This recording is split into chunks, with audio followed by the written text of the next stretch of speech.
자, 마지막 코너입니다. 그런데 말입니다. 자, 오늘 그런데 말입니다에서 얘기할 게임은 발더스 게이트 3입니다. 발더스 게이트 3.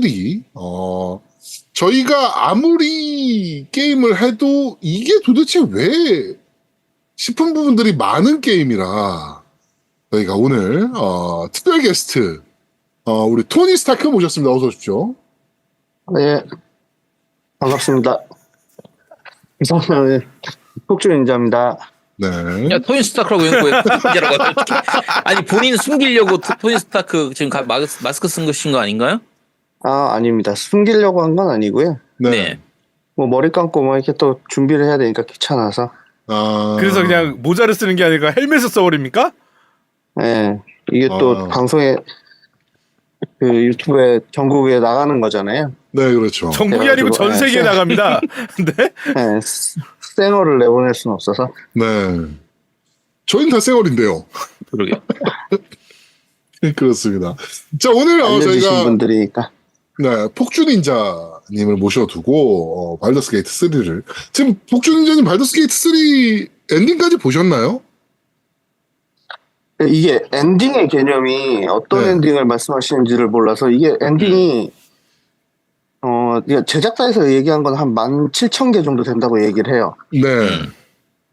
네, 그리고 실제로 이제 저는 아직 엔딩을 못 봤어요. 한 150시간 한 게 세이브가 날아가서. 근데 그러니까 정상적인 엔딩 말고 그냥 그러니까 캐릭터마다 그러니까 파티원마다 따로 있거든요. 네네. 그러니까 예를 들면 이제 2막에서 1막으로 다시 넘어가려고 하면 네. 그 이제 상대 악신 중에 한 명한테 굴복했다는 엔딩으로 그냥 끝나요. 그러니까 네. 그런 식의 엔딩을 말하면 엔딩은 다 몇 개 봤죠. 그렇군요. 자, 지금 너무 재밌게 즐기고 계시잖아요. 네네. 지금 저희 밴드에도 계속적으로 공략 같은 것들을 이제 그쵸. 올려주고 계시고. 팁 이런 걸 많이 네, 올려주고 계시죠. 팁 같은 것들 뭐 올려주고 계신데. 자, 발더스 게이트 3에 대해서 한번 우리 슬쩍 한번 얘기를 한번 나눠보도록 하겠습니다. 일단 발더스 게이트 안 해보신 분들이 좀 있을 수 있으니까 간단하게만 먼저 말씀을 드리면 일단 CRPG의 명작입니다. 그러니까 1편하고 2편은 바이오웨어에서 개발을 했었고 지금 네. 정말 오랜만에 그러니까 1, 2편이 거의 90년대 후반 이때쯤 발매됐었거든요. 그러니까 거의 20년 이상 지나서 정말 오랜만에 3편이 발매가 됐는데 뭐 당연하다면 2편이 2000년 9월에 발매했고요. 그렇죠. 그러니까 1편이 98년 12월에 발매. 그러니까 이게 물론 이제 당연하지만 20년 이상 지났으니까 제작진은 1, 2편 만들었던 그때 그 시절 그 제작진은 아니고 당연히. 디비니티 시리즈를 만들었던 라리안 스튜디오에서 제작을 했고요. 네. 일단 CRPG를 좀 아는 분들한테는 이렇게 얘기하면 됩니다. D&D 5판 룰을 적용했다 이렇게 하면 그냥 아 그렇구나 하는데 TRPG 쪽을 모르는 테이블토크 RPG를 전혀 모르는 분들이 들으면 야 그게 뭐라고? 뭐 무슨 룰을 적용을 해? 자, 요건 이 부분이 결국은 이 CRPG의 가장 큰 특징인데 그렇죠. 약간 제일 중요한 부분이기도 하고 난이도라고 얘기하기도 애매한 게 일본식 RPG에 적용되어 있는 우리 같은 사람들한테는 사실 이해하기 힘든 진행들이 많아요. 그러니까 이게 TRPG라는 자체가 사실 국내에서는 활성화되질 않았거든요. 해외에서는 뭐 애들끼리 모여서도 하고 우리 그 옛날 영화들 보면 애들끼리 그치. 모여서 마스터가 얘기하면 막 그거대로 하고 막 주사위 돌려가면서 막 하는 게임들이 그게 바로 TRPG인데 사실 국내에서는 그걸 하는 인원이 거의 없단 말이죠. 그렇죠. 네, 그러다 보니 우리 이제 일부 진짜 매니아층 외에는 하질 않는 게임이다 보니 우리한테는 익숙하지 않은 방식인 거죠, 사실. 그러니까 예를 들면 드라마 같은 경우에 기묘한 이야기 거기 보면 제일 처음 시작할 때 애들끼리 그 TRPG 하는 장면이 네. 나오잖아요. 그런 것들은 쉽게 볼 수 있는데 방금 말한 D&D 룰이라고 하는 게 기본적으로 TRPG의 룰이에요. 그러니까 그 게임 내에서도 우리 많이 나오는데 이 발더스 게이트 같은 경우에도 중간에 보면은 1D4, 1D6, 2D8 이런 식으로 나온단 말이에요. 그러니까 이 무기의 공격력이 얼마냐 하면은 1D4 이런 식으로 돼 있어요. 혹시 제아동님 이게 어떤 개념인지 아시나요? 모르겠어요. 이게 자 폭주닌자님, 요게 어떤 개념인지 네? 설명 좀 해주시죠. 그러니까 쉽게 말하면, 그러니까 이 턴의 내 공격이 1에서 6까지, 1에서 8까지 이 최대치와 이제 그렇게 들어가는 거고 거기서 이제 치명타는 추가적으로 더 들어가는 그런 개념이죠. 그러니까 TRPG를 해봤던 유저들이면은 이제 그러니까 실제로 오프라인에서 테이블토크 RPG를 해봤던 분들이면 아시는데, 그러니까 1D4라고 하는 게 4면체 주사위를 한 번 던진다는 의미거든요. 아니면 뭐 1D6이다 그러면 6면체 주사위를 한 번 던진다. 그러면 당연히 1부터 6까지 사이의 숫자가 나오잖아요. 그렇죠. 2D8이다. 그러면은 8면체 주사위를 두 번 던진다는 거예요. 그러면 2부터 16까지 사이에서의 숫자가 나오겠죠. 근데 2D8이라고 하면 실제로 2부터 16까지가 나오긴 하지만 2가 나올 확률은 굉장히 낮잖아. 그렇지. 왜냐하면 1이 두 개가 나와야 되니까. 1이 두 개가 나와야 되니까. 그렇죠. 확률이 굉장히 낮은 거고, 반대로 또 16이 나올 확률은 굉장히 낮단 말이에요. 그러니까 2부터 16까지의 숫자가 나올 확률이 동일하지가 않아요. 뭐 확률상 당연히 가운데에 모이는 숫자들 8, 9 이것들은 나올 확률이 되게 높을 테고 2라든지 16은 나올 확률이 되게 낮은 요런 형태로 이제 구성이 돼요.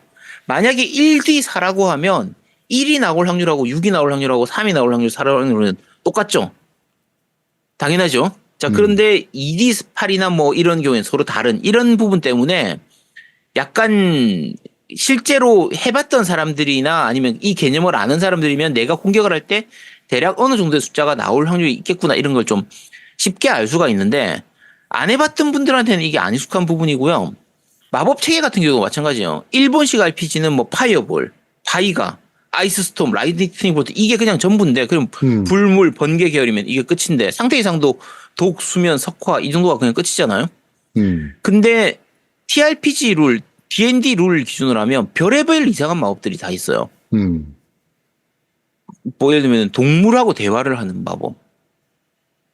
이거 어디다 써요? 어디다 쓰겠지. 자, 근데 실제로는 동물하고 대화하는 마법이 되게 중요한 마법이다. 되게 유용한 마법이에요.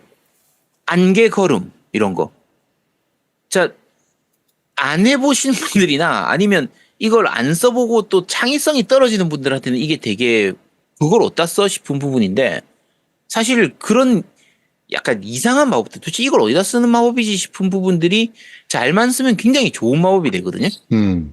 우리가 그냥 일본식 RPG를 했던 사람들은 당연히 그냥 공격 마법이 전부잖아. 파이어볼 이게 끝이지. 아이스월. 그치, 그런 거지. 자, 근데 그게 안 익숙한 사람들한테는 이제 도대체 뭘 어떻게 하라는 거야 이런 느낌이 되는 거고, 그 단순 공격만으로는 제대로 공격을 하기 좀 힘든 부분이 있거든요. 자, 그래서 저나 제아두목이나 노우미 같은 경우에는 창의력이 부족해서 발더스 게이트를 제대로 못 즐겼고요. 네. 자, 폭주닌자님. 네. 자, 이 발더스 게이트를 제대로 즐기기 위한 마법에 대한 이해를 약간만 좀 시켜주시기 바랍니다. 발더스 게이트에 나오는 마법은 너무너무 많은데 네네. 그 중에 뭐 하나 후진 게 없어요. 그러니까, 후진 게 없다. 네. 네. 그러니까 내가 생각하는 방식의 플레이를 내가 원하는 대로 할 수 있는 게임이기 때문에, 그러니까 동물 마법을 예를 들면 뭐 예를 들어서 뭐 지하 던전에 가서 걸어다니다 보면은 거기 쥐 같은 게 있으면 대화를 걸어보면 그 동물 마법을 이제 쓰고 대화를 걸어보면 쥐가 거기에 살던 성주에 이제 뭐 여기 살던 애가 나를 뭐 괴롭혔다, 우리 애들을 죽였다, 뭐 이런 얘기를 해주고 걔 시체가 어디에 있다 뭐 이런 얘기를 해주고, 그래서 거기에 가보면 그 시체에서 뭐 열쇠를 얻는다든지 무기를 얻는다든지 뭐 이런 식으로. 그다음에 망자 뭐 대화 같은 경우도 뭐 시체에다가 말을 걸어서 5가지 질문을 이제 해서 퀘스트를 진행한다든지 힌트를 얻어서. 그러니까 이게 뭐 파이어볼 같은 경우도 있죠. 근데 그거는 뭐 크게 데미지가 그렇게 많이 들어가진 않는데, 그렇죠. 파이어볼이 사용하는 거는 보통 이제 폭탄들을 터트린다든지 기름을 바닥에 깔아놓은 상태에서 불을 파이어볼을 지른다든지. 써가지고 방역 데미지를 준다든지 이런 식의 이제 연계성의 마법들, 물을 뿌리고 전기를 뿌리면 감전 상태로 만들어가지고 이제 움직임이나 이런 것들을 적게 들어가고, 그런 디버프가 걸리면 애들이 이제 명중률이 높아지고 네, 낮아지고 이런 식의 개념이기 때문에, 그러니까 내가 캐릭터마다의 상성도 있고 그다음에 이제 그 마법 간의 상성도 있고. 그래서 내가 어떤 바드와 드루이드를 키운다 하면 드루이드는 물을 뿌리고 바드로는 뭐 전기를 쏜다든지 이런 식의 이제 파티 간의 상호작용 이런 것들을 계속 할 수 있는 거죠. 그러니까 워낙 이게 방대해서 어떤 마법이 그러니까 보통 이제 우리가 JRPG를 하면 특정 마법이 좋은 것만 골라서 쭉 하잖아요. 그렇죠. 끝까지 그걸로만 쓰죠. 근데 이 발더스 게이트는 그런 개념 자체가 없습니다. 그냥 모든 마법이 다 좋아요. 어느 마법이 좋고 나쁘고가 없어요. 그리고 근데 그걸 잘 활용했을 때는 좋은데 우리처럼 단순하게 생각하는 사람들은 아까 말씀하신 것처럼 상대한테 물을 뿌리고 다시 번개를 하면은 이제 번개 마법이 더 강하게 들어간다라는 거죠. 그러면 그렇죠. 데미지도 더 들어가죠. 물을 뿌리고 많이 때리면. 들어가고. 네. 근데 귀찮잖아요. 물도 뿌리고 그럼 마법을 2번 써야 되는데 그러니까 오히려 우리 입장에서는 아니 그냥 번개마법만 쓰게 해주면 안 되나 싶은 부분도 있고 아까 중간에 명중률 얘기하셨는데 제가 이거 전투하다가 정말 짜증나는 게 기본 명중률이 너무 낮은 거예요. 그러니까 명중률이 20%, 25% 이런 경우가 허다하거든요. 그러니까 적의 공격할 때 공격 명중률 자체가. 그러니까 이게 기본적으로 D&D 룰 같은 경우에는 MP 개념이 아니라 각 레벨별 마법에 따라서 이제 횟수가 정해져 있는 방식이다 보니까 보통 법사 계열 애들 같은 경우에도 이제 마법을 팡팡 쓰면서 진행을 할 수가 없잖아요. 횟수가 정해져 있는 그 부분이 있어서. 그래서 어느 정도 법사 계열 애들도 직접 공격을 좀 해야 되는데 이게 공격력도 약하면서 명중률도 더럽게 낮으니까 이거 도대체 어떻게 싸우라는 거지? 좀 이런 느낌이거든요. 그렇기 때문에 아까 말씀드린 것처럼 마법 간의 상성을 만드는 거죠. 그러니까 소마법 같은 경우는 횟수 제한이 없잖아요. 네네. 네, 소마법에 해당하는 뭐 약한 파이어볼이라든지 스킬 이름이 생각이 안 나네. 전기라든지 그다음에 바닥에다 얼음 까는 이런 네네네. 마법들은 횟수 제한이 없는 대신에 데미지가 약하잖아요. 그렇죠. 네. 그래서 그 마법 간의 상성을 만들어 놓는 거죠. 데미지를 주기 위해서. 물을 뿌리고 거기에다 전기를 때려가지고 뭐 광역 데미지 주면서 스턴을 먹인다든지 뭐 이런 식의 플레이를 해야 된다는 거죠. 근데 그것뿐만 아니고 그렇게 했을 때 그 근접 딜들의 명중률이 25%라고 뭐 20% 뭐 이렇게 30%라고 했던 명중률이 60% 70%로 올라가죠. 그리고 이게 개념 자체가 행동이라는 그러니까 턴에 한 번 할 수 있는 행동이라는 그 동작이 있고 보통 우리가 흔히 말하는 공격. 그다음에 보조 행동이 있죠. 아, 그렇죠. 네. 이걸 보조 행동을 사용해서 명중률을 높이는 자기한테 버프를 건다든지 이렇게 하고 때리는 거죠. 그냥 가서 무작배기로 때리는 게 아니라. 근데 이게 우리는 단순하니까 사실 예를 들면 바로 명중률을 올리는 어떤 행동 아니면 아까 있은 보조 행동 그러니까 기본적으로 한 턴에 내가 이동하고 행동도 하고 보조 행동도 하고 이렇게 할 수 있게 되는 식인데 보조 행동 중에서 내 명중률을 올리는 뭐 어떤 마법을 건다 이런 게 있으면 참 좋은데 그게 이렇게 단순한 게 아니라 되게 좀 창의성이 좀 필요한 경우가 많잖아요. 그러면은 그런 대부분의 사람들은 그럼 요런 걸 즐기는 경우에는 이것저것 해보면서 그걸 알아내는 건가요? 아니면 공략을 찾아보는 건가요? 어떻게 되는 거죠? 간단하게 네네. 그 엑스박스를 기준으로 하면 네네. 그 화면 백 버튼을 누르면 거기 설명이 다 나옵니다. 어떤 설명이요? 제가 엘리트 패드여가지고 이쪽 네네. 왼쪽 트리거 위에 있는 버튼 그걸 뭐라 하지? 왼쪽 트리거 위에 있는 LB와 LB? 아니 LB 말고. 네. 백 버튼 같은 거, 그러니까 녹화할 때 누르는 그런 버튼 하나. 네네. 그걸 누르면. 그걸 셀렉트 버튼. 네, 어쨌든 그 버튼. 네. 그렇죠. 스타트 옆에 있는 셀렉트 버튼을 누르면. 거기에 어떤 마법이라든지 장비의 효과가 설명이 다 나와요. 그래서 그걸 읽어보시면 돼요. 컴퓨터로 하면 더 편하게 볼 수 있고, 그냥 가속이라면 가속 위에 딱 올리면 어떤 게 쭉 그 가속의 효과가 딱 나오는데, 콘솔은 제가 보기에 그건 없는 것 같은데, 장비나 마법을 그 셀렉트 버튼을 눌러서 보면 어떤 그 효과들이 나타난다고 다 나옵니다. 그러니까 마법에 대한 설명은 있는데 그 설명을 봐도 저는 이걸 도대체 뭐 이걸 어디다가 어떻게 활용해야 될지 이게 좀 알기가 좀 힘들거든요. 지금 말씀하신 것처럼 이제 두 가지 마법을 조합해가지고 쓰는 그런 방식 같은 경우에는 그냥 대부분 유저분들은 직접 한번 해보는 건가요? 그냥? 아까 예를 들면 물을 뿌리고 그 위에다가 전기를 쓰면 더 강해진다 이런 부분들은 그냥 경험을 통해서 하는 건가요? 학교에서 배우지 않나요? 물에다가 전기를 쓰면 감전되는 건? 아이씨, 좋은 학교. 학교 좋은 데 나왔네. 응. 불이 난 데다가 물을 부으면 불이 꺼지잖아요. 그리고 네. 수증기가 올라오죠. 그럼 그렇죠. 적들이 그 안에 있는 적들이 수중 상태가 되거든. 그러면 거기 무슨 걔네들이 다 약간 수증기에 안개가 생긴다 이런 거네요. 네, 네네. 네. 그러면 거기에다가 걔네들이 움직임이 적어지고 앞이 잘 안 보이니까 이건 너무 상식적인 건데. 아, 내가 물상식에서 그렇구나. 아, 그렇군요. 그런 식으로 이제 여러 가지 현상이 일어난다 이런 거네요. 그러니까 예를 들면 저 같은 경우에는 오히려 그런 부분들이 되게 게임하다가 어이없는 경우로 좀 생겼던 게 예를 들면 그 다리 위에서 싸우는 게 있었어요. 이게 나무로 된 징검다리도 아니고 뭐라고 하지? 그 이제 어쨌든 나무로 해서 두 절벽 사이에 이렇게 지나가는 이런 느낌의 그 장소였는데 거기 구름다리, 싸우다가 구름다리. 이제 우리 편하고 저하고 이렇게 엉켜 있는 상태에서 충격파인가 뭐 그런 마법을 썼거든요. 마법을 썼더니 다리가 무너져가지고 그 위에 있었던 우리 편 두 명이 그냥 죽어버린 거야.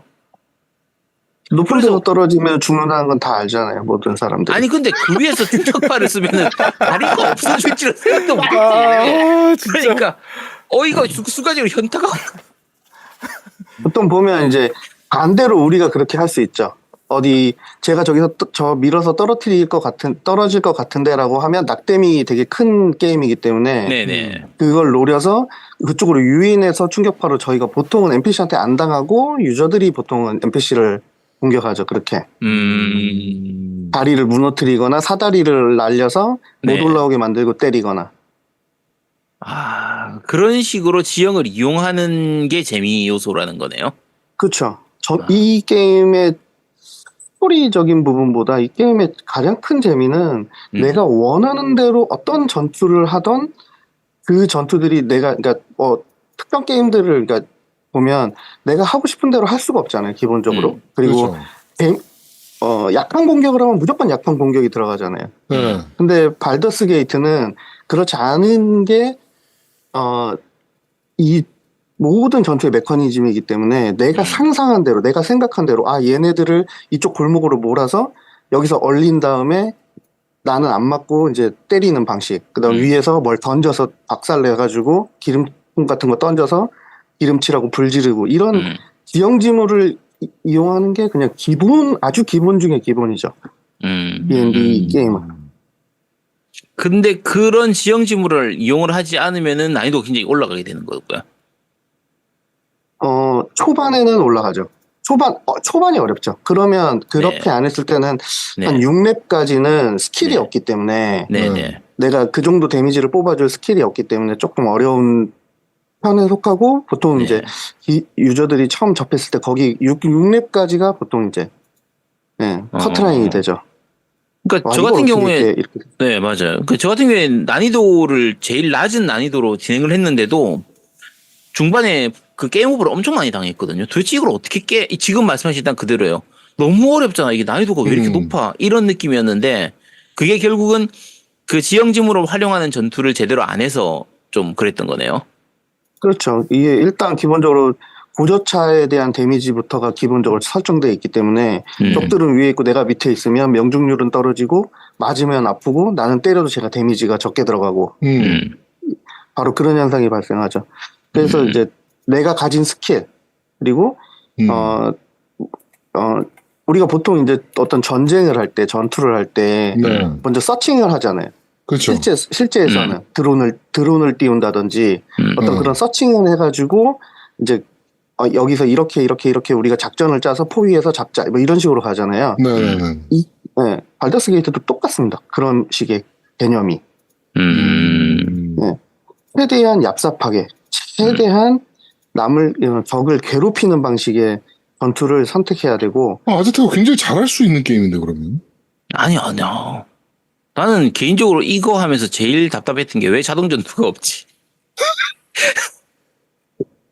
근데 생각해보면은 전투 자체가 재밌는 게임이기 때문에 자동 전투가 없는 게 당연한 건데, 저 같은 경우에는 그 아까 말씀드린 것처럼 명중률도 너무 낮고 데미지도 너무 낮고 하다 보니까 이걸 일일이 계속 눌러야 되는 게 턴 수가 그만큼 늘어나는 거라서 귀찮아 죽겠네. 도대체 이건 차라리 자동 전투 있으면 좋겠네. 이런 느낌이었는데 제가 잘못 플레이를 했던 거네요.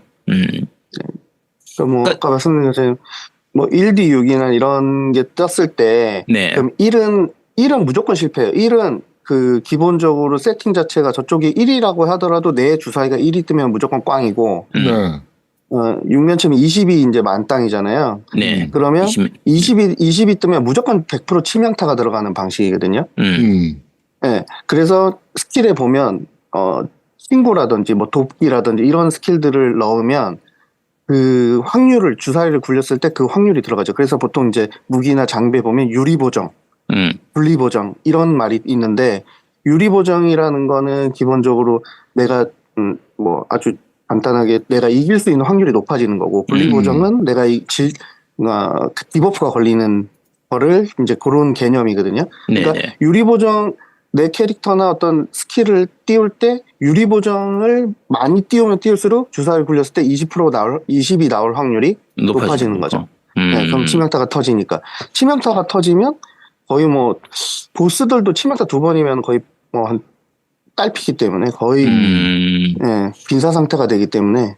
근데 이 플레이 방식에서 좀 약간 먼저 얘기를 하고 싶은 게 사실 이거 제가 지금 플레이가 지금 4번째 플레이를 하고 있는 건데 처음 플레이했을 때 한 10시간 정도 하고 접고 2번째 플레이했을 때 또 한 7시간, 8시간 플레이하고 또 접고 3번째 하다가 접고 지금 이제 4번째로 해서 오늘 리뷰를 위해서 이제 플레이를 했는데 지금 한 40시간 정도 플레이를 한 상태거든요.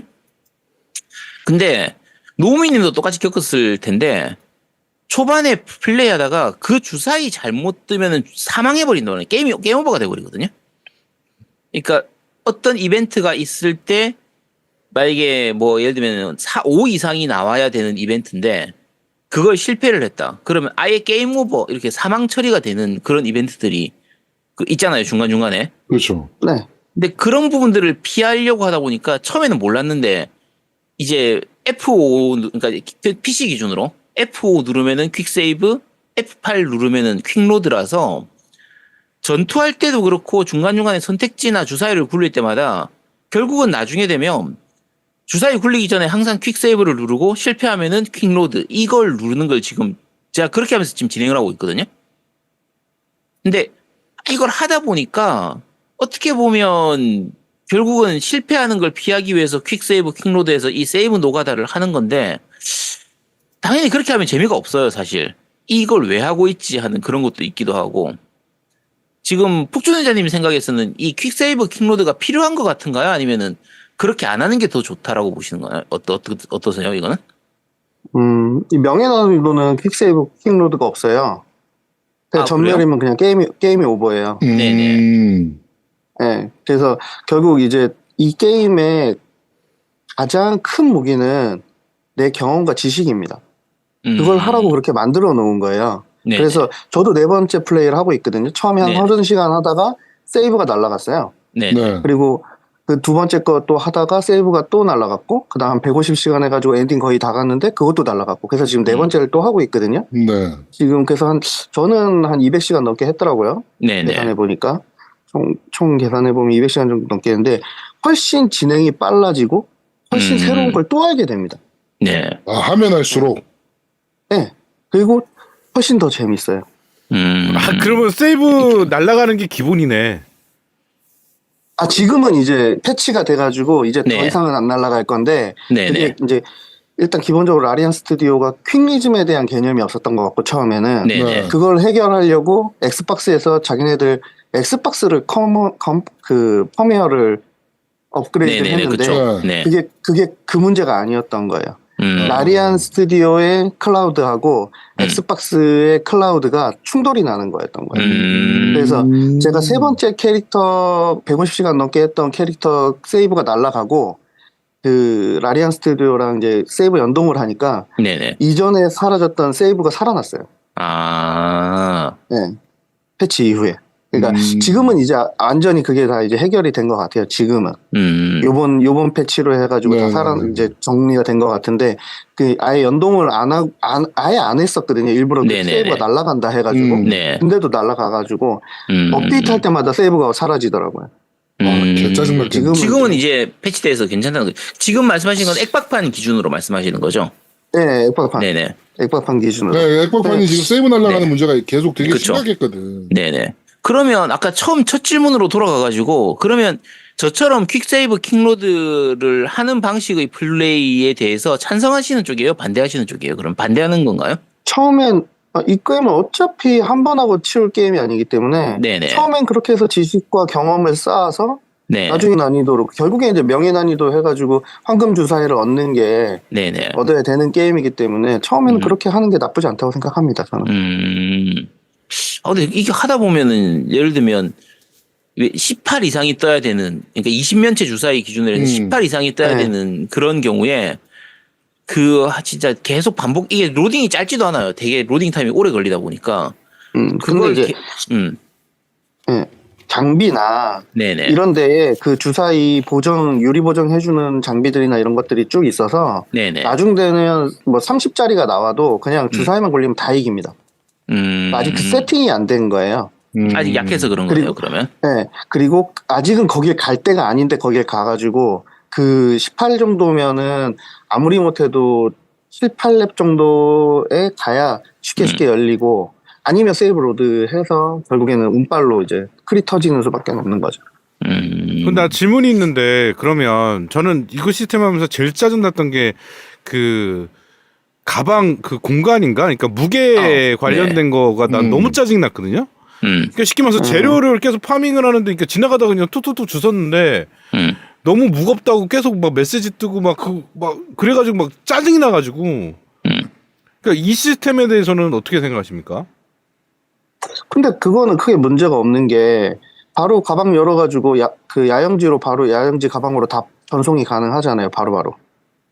그러니까 그럴 거면 왜 무게를 계속 되냐고 나온다는 얘기. 그러니까 자동으로 보내주면 되잖아요, 사실은. 그렇게 되면. 그러니까 그렇죠. 그러니까 편의성에 대한 부분인데 사실 어떻게 보면 노미님 얘기하시는 부분이 우리가 일본 게임이나 다른 게임에서는 되게 많이 있는 시스템인데 사실적이진 않죠, 어떻게 보면. 근데 지금 발더스 게이트 3 같은 경우에는 주인공 캐릭터가 예를 들면은 제가 한 번에 데려다닐 수 있는 파티가 4명이라고 치면 보통 일반적으로는 제일 위에 있는 내가 만든 캐릭터, 그러니까 메인 주인공이 되는 얘를 가지고 움직이게 되는데 얘를 가지고 물건을 주우면 다 얘 혼자 다 줍는단 말이에요. 4명의 가방이 다 따로따로 있기 때문에.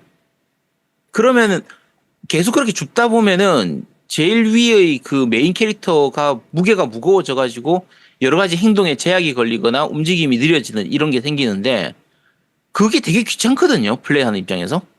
지금 근데 이제 네네. 이 게임의 컨셉 자체는 어떤 그 한 턴, 그 다음에 이제 짧은 휴식 2개, 긴 휴식 하나. 그래서 여행을 할 때 사람들이 가방에다가 집을 넣어 다닐 수 없죠. 자동차를 넣어 다닐 수 없잖아요. 네네. 네, 그런 개념이거든요. 그러니까 제한된 상태에서 내가 어떤 전투를 마치는.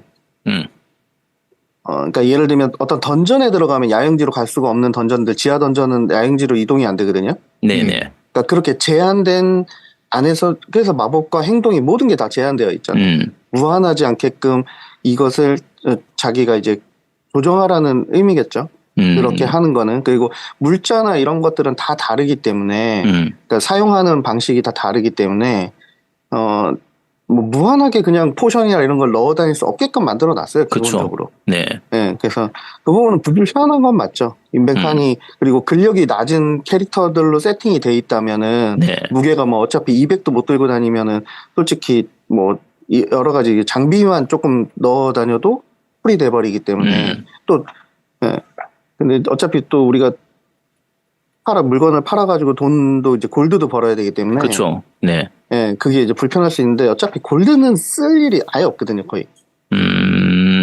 다 뭐 상점에서 사는 거는 다 소매치기로 세비면 되기 때문에. 이게 사실 일본식 RPG나 아니면 온라인 RPG 이런 거에 좀 적응되어 있는 사람들은 당연히 죽이고 나면은 그걸 다 파밍을 해가지고 마을에 가서 팔아가지고 돈으로 해서 쓰려고 하는 그런 그 습관이 있다 보니까 그런데 적을 잡고 나서 적한테서 물건을 파밍을 할 때 이게 도대체 어디다 쓰는 물건이야? 이건 도대체 예를 들면은 배경으로 있는 촛대라든지 접시라든지 뭐 숟가락 이런 것들도 다 주울 수가 있는데 주워서 일단 가게에다 팔면 돈이 되긴 돼요. 해봤자 1 브론즈라고 해서 어쨌든 뭐 1골드, 2골드밖에 안 되지만 어쨌든 근데 이걸 하는 게 맞나? 내가 이거 무슨 거지도 아니고 이걸 왜 주워서 이거 하고 있지 싶은데 안 하자니 그렇지. 아깝고 이게 약간 습관 같은 게 있어가지고 좀 그런 건데 그러니까 그렇게 하다 근데 보니까 그걸- 네. 그걸 줍는 거는 우리나라 사람밖에 없을 거예요. 우리 아, 그래요? 동숲을 해도 대출 갚는 건 우리나라 사람밖에 없다잖아요. 그런 것처럼 예. 아, 외국인들은 그런 거 독템이나 파템 그다음에 전설템만 줍지 네. 잡템을 줍진 않을 거고 결국 잡템을 주시려면 그것까지 해서 이제 골드를 좀 모으고 싶다. 어차피 돈 쓸 네네. 데는 없는데 음. 모으고 싶다 하면 그냥 잉크만 주시면 돼요. 그거는 무게가 낮고 제일 낮은데 30골드씩 주기 때문에 예, 보고 그냥 잉크만 주셔서 팔아도 야, 이건 네. 꿀팁이다. 나 저 그냥 모든 거 다 주워가지고 짜증나가지고 그치. 저도 그렇게 어. 플레이했거든요. 이게 어디다 쓰는지도 모르겠고 그런데 나중에 필요할 게 생길 것 같은 거야. 그치. 그러니까 접시라든지 촛대 같은 경우에는 들고 다니면 나중에 이걸 갖고 어디다 딴 데 쓰는 게 있나? 뭐 펜도 들고 다니고 뭐 무슨 이런데 그러니까. 그러니까 온갖 잡스러운 거 다 죽고 댕기잖아. 그러니까 기본적으로 그 템들을 어디다 쓰는지 모르고 이게 예를 들면 책이라든지 이런 것들도 일단 다 죽는단 말이야. 왜냐면 이게 어디서 쓸지 모르니까 혹시 이거 나중에 어디 쓰이나? 근데 대부분의 그런 템들은 거의 쓸 일이 없다는 거죠. 거의 없습니다. 예, 쓸 일이 있는 건 다 색깔로 구별이 돼 있어요. 아, 나머지는 아니, 다 이게 파셔도 돼요. 짜증나는 거예요. 그러니까 이게 나중에 좀 이따 스토리 얘기하면서도 얘기를 할 텐데 사실 우리가 일본식 RPG, 우리는 일본식 RPG에 적응돼 있으니까 일본식 RPG, JRPG 같은 경우에는 보통 대부분의 게임들이 내가 제3자의 입장에서 그 주인공들이 진행하는 그 이야기를 지켜보는 느낌이란 말이에요. 그래서 기본적으로 얘들의 스토리를 내가 즐기는 느낌, 이런 느낌이라고 치면 요 서양식 RPG들, TRPG나 CRPG 같은 경우에는 내가 주인공이 돼서 그 이야기 속으로 완전히 들어가서 플레이하는 거거든요. 그러니까 말 그대로 롤플레잉력. 내가 그렇죠. 그 역할이 진짜 돼서. 제대로 된 롤플레잉인 거죠 이게. 그렇죠. 그래서 내가 주인공이 되어서 내가 이야기를 만들어가는 느낌에 가까워요. 그 안에 들어가가지고. 근데 우리는 그게 잘 안 돼요. 그러다 보니까 그 여러 가지 지금 북준자님 말씀하신 것 기준으로 해서 하면 아니 내가 지금 모험을 하고 있는데 그 테이블 위에 있는 접시하고 촛대를 뭐하러 줍겠어. 저하고 싸우기 바쁜데 그걸 왜 줍고 앉아 있겠어. 이런 느낌인데 이제 우리는 그게 안 되니까 그게 적응이 될지 안 될지 모르겠는데 우리는 그게 감정이입이 잘 안 되거든요. 그러니까 그게 감정이입을 할 수 없는 게 뭐가 있냐면 그러니까 아제트님이 정확히 말씀을 하셨어요. 그러니까 저도 힘든 게 내가 이 게임의 주인공이라고 생각하고 내가 이 게임의 이 캐릭터가 나라고 생각하고 플레이를 처음에 하다가 주사위 한번 잘못 굴렸다고 내가 죽어? 이게 너무 불합리하게 되는 거야 순간. 맞아요. 그러니까 그게 나 순간 너무 충격적이었어요. 주사위에 내 목숨이 걸린다고? 라는 게 이입이 안 되잖아 사실상. 근데 이 게임은 또 그런 게임이야. 그러니까 이게 어디까지를 이입해야 되고 어디까지를 또 아니게 봐야 되는지를 너무 애매하게 되는 거지. 그러니까 이 플레이어는 내가 아닌데 근데 실제적으로 게임을 플레이하는 그 상황은 내가 플레이해야지 재미를 느끼거든요. 그러다 보니까 이제 약간의 괴리감이 좀 생기는 것 같아. 그러니까 이게 문화적인 괴리감이 큰 것 같기도 해요. 그런 걸. 그렇죠. 그런 것도 있죠. 네, 닌자님요? 네, 폭주 닌자님? 근데 뭐 이 게임은 이제 네. 우리가 JRPG 같은 경우에는 그러니까 우리가 어떤 게임을 할 때 저희가 선택하는 게임이 있나요? 저는 그러니까 예를 들면 예시나 그러니까 지문이 여러 개가 나온다 하더라도 결국 선택하는 것은 그 어떤 걸 선택하든 결과는 같잖아요. 아니, 다른 경우도 있죠. 멀티 시나리오도 있긴 하니까. 근데 근데 그래봐야 뭐 사실 멀티 시나리오라고 해봐야 두세 개. 그래봐야 제작사가 어떤 식으로 정해놓은 것을 둘 중에 하나 선택하든지 이런 그쵸. 거잖아요. 근데 이 게임은 내가 어떤 걸 선택하냐에 따라서 상황이 다 바뀝니다. 그러니까 예를 들면 그러니까 1장, 2장, 3장, 4장까지 있다고 치면 게임이 그렇게 나눠져 있는데 1장은 뭐 그냥 일반적으로 저희가 이제 경험했던 그런 내용이라고 하면 2장 가면 제가 이 게임을 진짜 재밌다고 생각을 하고 정말 이런 게임은 두 번 나오기 좀 어렵겠다 생각한 게 2장 가면 보스가 기본적으로 이제 그 메인 보스급 3명이 있는데 전투를 안 하고 다 잡을 수 있습니다. 대화로만. 네, 걔네들의 신념이나 네. 그 어떤 추종하는 추종자의 뭐 말이라고 이제 거짓말 등을 이제 선택을 해서 다 자살시키거나 뭐 이렇게 할 수가 있어요. 그러니까 그거를 내가 싸울 수도 있고 그렇게 할 수도 있고 그러니까 너무 다양한 상황이 벌어지기 때문에 그래서 이 게임은 내가 선택하는 게임 제가 생각하는 게임 중에서 유일하게 내가 이 모든 상황을 다 내가 지배하고 내가 만들어가고 내가 만들어가는 이야기의 게임이라고 생각을 해요. 저는 저거에 대한 게 맞아요. 되게 큰 것 같아. 나는 정해진 스토리가 있는 게 좋거든. 맞아요. 그 차이가 제일 커요. 나는 정해진 그러니까 스토리를 내가 저런 즐긴다고 거지. 생각해야 되는데 우리가 샌드박스 게임을 못하는 거랑 비슷한 거지. 뭔가를 그러니까- 개척을 하는 게 나는 별로 내가 싫어. 그런 거지. 그러니까 지금 폭주닌자님 말했던 그 방식으로 했던 게 옛날에 폴아웃을 그거 갖고 많이 얘기했었어요. 그러니까 폴아웃 1 나올 때였나 그게 아마 전투를 한 번도 안 하고 엔딩까지 갈 수 있는 게임이었던 걸 기억하거든요. 아마 그게 폴아웃 맞았던 것 같은데 그러니까 그런 식의 자유도라는 게 말 그대로 전투를 해서 어떻게 해도 되고 아니면 말로 모든 걸 해결해도 되고 모든 자유롭게 열려 있는 알아서 그게 자유도죠. 근데 이런 자유도가 사실 양날의 검인 게 그 자유도를 즐길 수 있는 사람한테는 야 내가 이렇게 해도 되네. 와 이렇게 해도 되는데 야 이렇게 혹시 하면 되나? 되네? 이걸 되게 즐겁게 즐길 수 있는 거고 이제 제아동목님이나 이제 저나 노우미님처럼 이렇게 그 주입식 교육에 길들여져 있는 사람들한테는 자유도가 높다는 건 바꿔서 말하면 도대체 뭘 어떻게 하라는 거야 도대체 이거 뭐 어쩌라고 이런 게 되는 거라서 오히려 그 부분이 너무 자유로워서 갑갑해지기도 하는 게 되거든요. 근데 이거 그러면 폭주님 우리처럼 주입식 교육에 길들여져 있는 사람들이 만약에 이 발더스 게이트를 즐기려고 하면 그 어떤 식으로 접근하면 되는 거예요? 정답을 찾으려고 안 하면 돼요.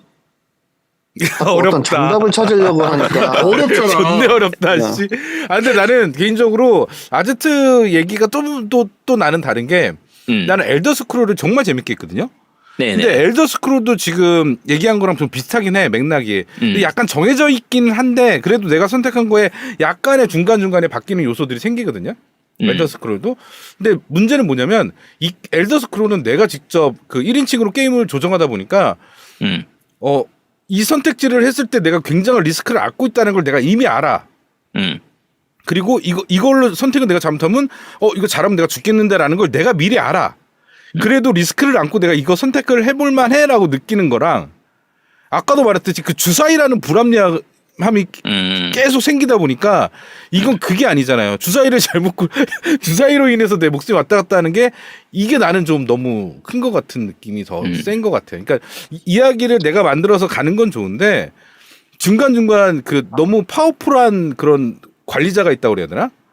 그게 개입이 돼 버리니까 그게 운빨이 또 개입이 되니까 이게 약간 뭐랄까 좀 고스톱 치는 느낌도 있고 좀 그런 게 있어요. 그 지문에 보면 지금 이제 우리가 이제 대사 선택을 할 때 뭐 기만, 협박, 설득 있잖아요. 네네. 그거는 무조건 주사위를 굴리는 거예요. 그렇죠.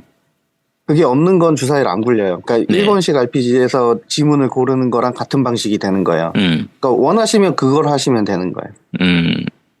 네, 그 본인이 선택하면 되잖아요. 이게 주사위를 내 운을 시험해서 이 전투 없이 이 보스를 그냥 잡을 건지 아니면 그냥 얘를 그냥 이 대사를 골라서 때려잡겠다 이렇게 하면 이제 그렇게 하면 되는 거죠.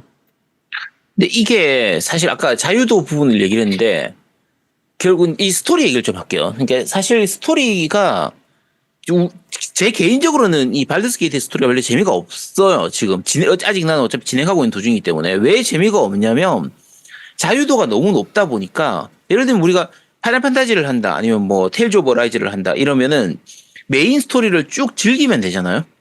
근데 이거는 자꾸 이상한 방향으로 가버리는 거예요. 그러니까 예를 들면 저 같은 경우에는 지금 진행할 때 그 주인공 중에 한 명이 이제 죽은 상태로 진행되는 그 스토리로 가고 있거든요. 근데 처음에 이제 캐릭터 한 예를 들면 파티가 3명, 4명, 5명 되는데 한 5명, 6명쯤 됐을 땐가? 한 명이 다른 애를 죽여버리더라고. 물론 이제 제가 선택지를 이렇게 하다 보니까 그렇게 된 거긴 한데 걔가 죽은 상태로 게임이 계속 진행이 돼요. 근데 서양식 게임에서 이런 것들이 종종 있는데 잘 납득이 안 되는 거예요.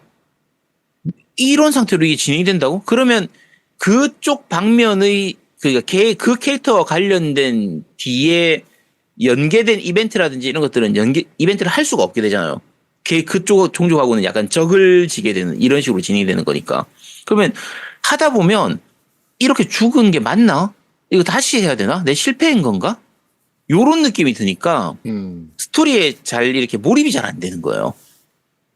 그럼 예를 들면 너무 중간 너무 몰입을 잘 하시고 계시는 것 같은데. 뭐 잘한 거라고요? 네, 몰입을 너무 잘하고 있잖아요. 아니 몰입을 안 했을 것 같으면 신경을 아예 안 썼겠죠.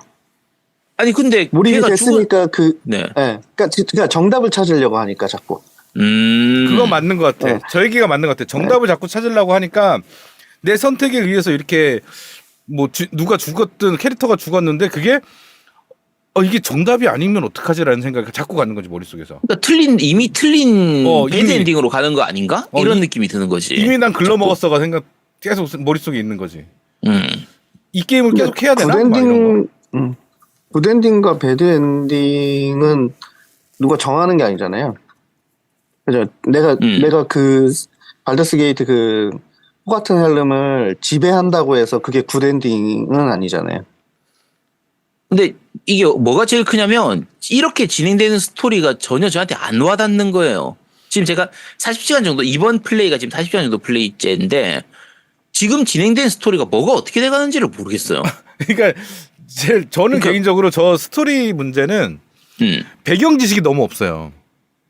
기본적인 배경 지식. 그러니까 스토리가 흘러가는 건데 내가 왜 이렇게 되고 이거를 서서히 풀어가는 그런 과정은 좋겠는데 전체적인 처음부터의 배경 지식이 없다 보니까 뭐랄까 이게 무슨 말하는지도 처음에는 잘 모르겠고 막 그런 것들이 이제 좀 어려운 말들이 너무 많이 나온다고 그래야 되나? 전문 용어들 많이 나오지. 종족 이름들하고 뭐 이런 것들 나오고 하니까. 그러니까 그게 그렇지. 스스로가 잘 뭐랄까 그 좀 이해가 안 되고 그냥 넘기는 게 많은 거야. 머릿속에서 동기화가 안 되는 거지. 동기화가 안 되는 거지. 근데 이제 진행해 보면 내가 이 진행한 것까지에 대한 스토리는 알겠는데 어떤 시대적인 배경, 그다음에 아까 역사적인 배경 뭐 이런 것들이 원래 있더만 내가 나중에 찾아서 보긴 했어. 그렇죠. 네. 그래서 발더스 게이트 3를 즐기기 위해서 미리 알아두면 좋은 것이라는 영상이 또 있더라고. 그래서 그 영상을 보니까 좀 이해는 돼. 그러니까 그거를 이해하는 과정을 게임 속에 녹인 것 같긴 한데 찾아가는 과정이 너무 이제 힘든 거지. 처음부터 그런 얘기들이 나와 버리니까. 개인적으로는 네. 복준이 형님 먼저 말씀하시죠. 네, 맞습니다. 아직 이제 그 초반이셔가지고 그래요. 나중에 이제 한 2장, 3장이 가면 대충 다 알게 됩니다. 아, 얘네 기스양키하고 엘더브레인, 그러니까 뭐 이렇게 절대자의 네네. 싸움 그 사이에 왜 이렇게 이 게임의 그 기스양키들이 왜 이렇게 거의 약간 좀 메인처럼 나오거든요. 네네. 스토리상. 예. 얘네도 분량이 왜 이렇게 많은가 이런 의문을 갖다가 3장쯤 가고 하면 아 얘네들이 왜 이렇게 분량이 많아야 되는지가 납득이 되고 이 파티원들이 저희가 이제 구한 파티원들이 다 개개인의 서사가 다 있거든요. 그리고 그게 하나로 다 융합이 됩니다. 나중 되면. 그래서 쭉 하다 보면 지금은 당연히 내가 지금 뭘 하고 있지라고 생각할 수밖에 없는 지점이고 이제 2장, 3장이 되면 아, 얘네가 이렇게 해서, 그래서 게일이 왜 거기서 왔는지, 뭐, 그, 여자애 누구죠? 코 짧은 애? 이름이 생각이 안 나요. 무슨 젤. 레이젤인가, 뭐, 라이젤. 레이젤. 레이젤. 네, 레이젤이 왜 이렇게 싸가지가 없는지, 이런 것도 다 알 수 있어요. 나중 되면. 그게, 쭉 하다 보면, 결국 그 많은 서브퀘와 이 퀘스트들이 하나로 점점 이제 모여가는 단계가 옵니다. 그러니까 이게 뭐야 이렇게 하는 단계가 맞고요. 이게 게임을 진행하다 보면 어떤 느낌은 드냐면 그 마을에 있는 애들하고 한 명 한 명하고 다 얘기를 해봐야 돼요. 그러니까 사실 이 보통 일반적인 RPG나 이런 거 같은 경우에는 위에 느낌표 뜬 애, 물음표 뜬 애 이런 애들하고만 얘기를 하면 거의 다 진행이 되는데 이게 발드스 게이트는 굉장히 중요한 정보를 주는 애가 얘가 중요하게 표시가 안 돼 있어요. 그냥 그렇지. NPC들하고 한 명 한 명 얘기하다 보면 되게 이 중요한 열쇠가 되는 거를 얘가 얘기해 주는데 그러니까 그러다 보니까 한 명 한 명하고 다 대화를 할 필요가 있어 보이거든요. 플레이를 하다 보면. 자, 근데 이게 지금 채팅창에서도 젤다하고 비교하는 분들이 많은데 젤다의 자유도하고 비교하는 분들이 많은데 제가 젤다의 전설하고 젤다 야숨하고 이거하고 가장 큰 차이가 젤다 야숨은 애들이 얘기를 하면 친절하게 얘기를 잘해줘요. 근데 이 발드스 게이트 세리가 제가 하기 싫은 가장 큰 이유가 NPC 10명 있으면 10명 중에 9명은 다 싸가지가 없어요. 얘기하는 게 다 틱틱대거나 시비 걸거나 막 죽여버릴 것처럼 얘기하거나 이따위로 얘기하니까 정이 안 간단 말이에요. 심지어는 NPC도 그래. 그러니까 이게 원래 이런 거예요? 아니면 얘들만 그런 거? 아니면 뒤에 가면 애들이 좀 친절해지나요? 다들 아니죠. 싸가지가 없던데. 지금 발더스 3의 상황 자체가 네네. 친절할 수가 없잖아요. 어떻게 친절해요? 저렇게 이게 거의 뭐 대부분이 다 난민이고, 네네. 난민들이 지금 살 데가 없어서 발더스 게이트로 지금 다들 모이는 상황이거든요. 그렇지. 네. 그리고 저쪽에서는 뭐 고블린이고, 그다음에 여기는 그 마인드 플레이어라든지 이런 애들이 다 지금 잡아먹고 죽이고 이런 상황이니까 당연히 친절할 수가 없죠. 근데 그 세계관이 더 저는 이상하지. 그 세계관이 그러니까 이 부분이 큰 거예요. 이 게임을 재밌게 즐기려면 이런 세계관 안에서 내가 들어가서 주인공이 돼서 즐겨야 되는데 이 세계관 자체가 너무 답답하고 짜증이 나니까 이 세계에 더 살고 싶지가 않은 느낌이거든요. 그러니까 젤다 같은 경우에는 뭔가 그래도 그 와중에 젤다도 사실은 세계관이 별로 좋진 않잖아요. 막 가논한테 세계가 멸망하려고 하는 그런 세계관인데 그래도 그 와중에 귀여운 애들도 있고 이렇게 막 힐링 되는 애들도 있고 한데 이건 발드스 게이트 세계관에서는 그 세계관 안에서 살고 있는 애들이 하나같이 싸가지 없이 얘기하고 막 틱틱대고 막 그런 느낌이니까 그게 너무 불편한 거예요. 근데 NPC의 애티튜드 이슈. 럭키잭님이 되게 잘 얘기해 주네. 협박에 성공하면 친절해집니다. 근데 그 협박 그거 몇 번 못 쓰잖아요. 그거 1,2시드 일리아드 1,2시드 능력인가 그거 쓰면은 애들이 좀 친절해지긴. 석이님이 그러네. 매력 높은 놈으로 말을 걸어요. 아, 매력을 높이면 돼요?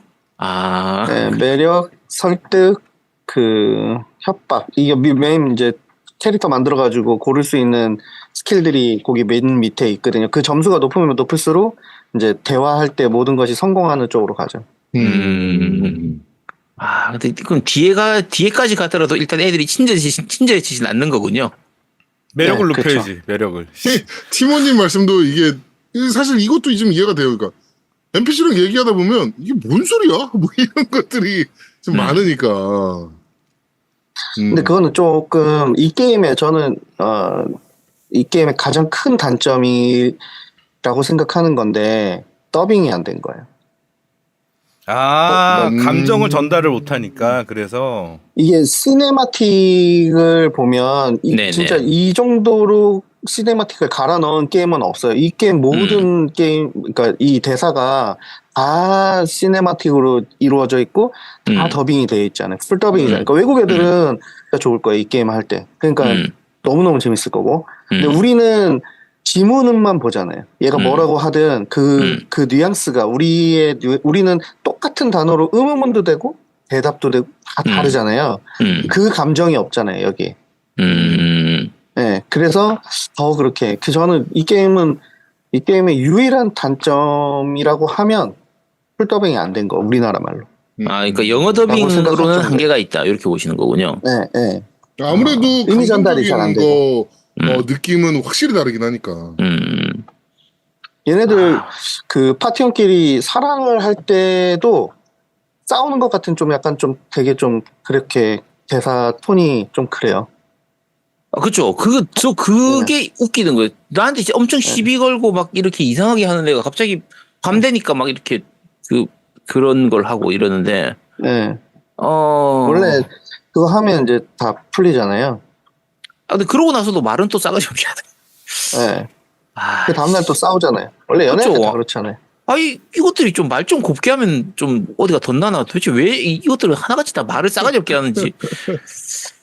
차분하고 알겠습니다. 행복한 장면은 그거 하고 나서 딱 그 한 장면밖에 안 나옵니다. 어차피 게임 자체에서. 근데 그나마도 걔들이 예쁘지도 않잖아. 근데 이 게임 NPC들은 상당히 좀 예쁜 애들도 있고, 그 다음에 내 캐릭터를 예쁘게 꾸밀 수도 있잖아요. 우리 파티원들이 섀도우 하트는 그래도 좀 예쁜 편 아닌가요? 딱히 예쁘, 그나마 그 중에는 나은 편이긴 하죠. 근데 네.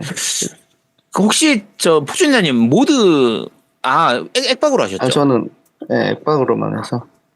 이거 모드를 안 깔면 안 되겠다 싶은 정도의 게임이었는데 캐릭터들이 애착이 그러니까 정이 안 가서 말투 자체가 정이 안 가니까 외모라도 예뻐야 되는데 외모도 뭐 같아가지고 알겠습니다. 근데 상황 자체가 말을 친절하게 할 수가 없어요. 왜냐하면 딥스양키하고 섀도우 하트는 완전히 서로 다른 진짜 북한하고 한국 같은 그런 개념의 신을 섬기는 사람들이잖아요. 그쵸. 그런 애들이 다 모여 있는 거잖아요. 한 놈은 악마한테 계약을 당한 놈이 한 놈 있고 뭐 이런 식으로 되어 있기 때문에 서로가 이렇게 친절하게 말하기가 되게 어렵죠. 근데 나는 목숨 걸고 싸우잖아요. 파티원들끼리. 그쵸. 계속 들으면 들을수록 다시 하고 싶다라는 생각이 들어. 처음부터. 그러니까 저도 계속 지금 이거 얘기를 듣고서 처음부터 다시 해봐야 되나, 이 느낌을 다시 느껴봐야 되나? 그리고 지금 석이님도 그렇고 YK님도 그렇고 레이젤 귀엽다. 레이젤이 귀엽다고요? 걔 17살밖에 안 됐어요. 이분이 싸가지가 없는 거예요. 저는 이거 사실 무조건 모드 깔아가지고 해야 된다고. 대한민국 17살 여고생을 생각하시면 딱 맞죠. 송사리님도 레이젤 점점 이뻐 보임. 이분들이 가스라이팅 많이 당하셨어. 레이젤이 이제 랩이 좀 높아지면 네. 혼자서 한 턴에 6번씩 공격할 수도 있거든요. 그래서 그리고 이제 그 전설템인 은검을 채워주면 그냥 3서폿의 원딜러로 그냥 조질 수 있습니다. 모든 전투를. 그러니까 사실 초반에도 레이젤이 좀 강해요. 근데 이제 아까 제가 그 캐릭터가 죽었다는 게 레이젤이 죽는 스토리로 진행되는 건데 뭐 그거 많이 겪으셨을 거예요. 근데 이제 걔가 싸가지 없어가지고 너 좀 죽어서 잘 됐다라고 생각했는데 막상 걔가 죽고 나서 전투를 하려고 하니까 전사가 없어가지고 전투가 너무 어려워지는 거예요. 이렇게 생각하니까 확 와닿는 럭키잭님 말씀대로 레이젤을 아스카랑 그레이라고 생각하면 아스카랑 그레이는 예쁘잖아. 그래도 성격이 걔는 그나마 츤데레잖아. 얘는 진짜 그냥 싸가지 데레가 있어야 되는데 츤이란 말이야. 데레가 없어. 그러니까 소류 아스카 랑그레이의 그런 이 외모에서 그렇게 하면은 그냥 귀엽게 봐주기라도 하지. 얘는 알겠습니다. 귀엽대잖아 다들. 이 사람들은 가스라이팅 된 사람들이야 이미. 당한 사람들이야. 자, 네. 그렇습니다. 아이도 지금 왜 재밌는 거에 대해서 지금 계속 얘기를 하고 있는데, 그러면 저걸 좀 여쭤보고 싶어요. 그러니까 이 TRPG나 뭐 이런 것들을 잘 모르는 사람들에게 이 게임을 꼭 해봤으면 좋겠다라는 세일즈 포인트가 있을까요? 왜 이 게임을 꼭 해봐야 되는지. 네, 게임을 꼭 해야 되는 이유가 있나요? 근데 이게 워낙 명작이라고 사람들이 말이 많으니까. 워낙 고티니까. 고티라고 난리가 났으니까. 꼭 이런 점이 너무 재밌으니까 꼭 해보세요라고 한마디로 요약할 수 있다면. 이 게임은 디렉터가 진짜 치밀하게 만들어 놓은 게임이에요. 그러니까 1막에서 있었던 이야기들이 3막에 가면 그 영향을 받아가지고 스토리가 바뀝니다. 퀘스트도 변하고 내가 거기서 어떤 걸 구해오냐 아니냐 거기서 포로를 구해줬냐 아니냐에 따라서 3막에서도 그런 내용들이 다 바뀌거든요. 그러니까 내가 또 하면 이 같은 상황을 계속 만들어낼 수는 없어요. 그러니까 그거를 제가 아까도 처음에도 말씀드렸지만 내 경험과 지식이 이 게임의 가장 큰 무기이기 때문에 처음에 힘들고 해도 해보면 나중에 2회차를 그러니까 두 번째 또 하면 더 재밌고 또 하면 더 재밌는 와 이것도 되네? 이렇게 해도 되네?